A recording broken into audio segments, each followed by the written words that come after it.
நான் போட முடிச்சு வந்து பட்டர்ஃப்ளை நாட் அது எப்படி போடுறதுன்னு சொல்கிறேன். ஒரு டர்ன், இன்னொரு டர்ன், 3 டர்ன். இந்த 2வது டர்னை இதுக்குள்ளே விட்டு எடுக்கணும்.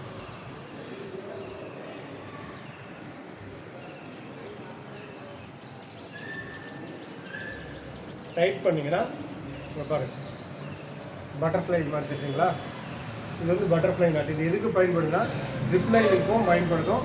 அது மட்டும் இல்லாத கிடைமட்டமாக எந்த ஒரு பொருள்னாலும் ஒரு கனமான பொருளை இழுக்கும் பொழுது அதனுடைய பலு வந்து தாக்காமல் இருக்கிறதுக்காக, பலுவை குறைச்சி நமக்கு இழுக்கிறதுக்காக இது வந்து பயன்படுகிறது.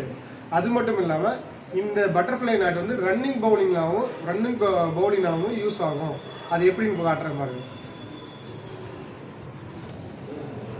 இந்த எண்ட் பாயிண்ட் எடுத்து இதில் விட்டு எடுத்துக்கணும். பாருங்கள், இது வந்து ரன்னிங் பவுலிங்காகவும் யூஸ் ஆகும். வேணும்னா டைட் பண்ணிக்கலாம், ஒரு கையில் லூஸ் பண்ணிக்கலாம். இதை வந்து கிணத்துல ஏதாவது நாயோ இல்லை பன்றி ஏதாவது இருந்துட்டாலும் அதுலேருந்து மாட்டி கீழேருந்து மேலே எடுக்கிறதுக்கு யூஸ் ஆகும். இது ரன்னிங் பவுலிங்.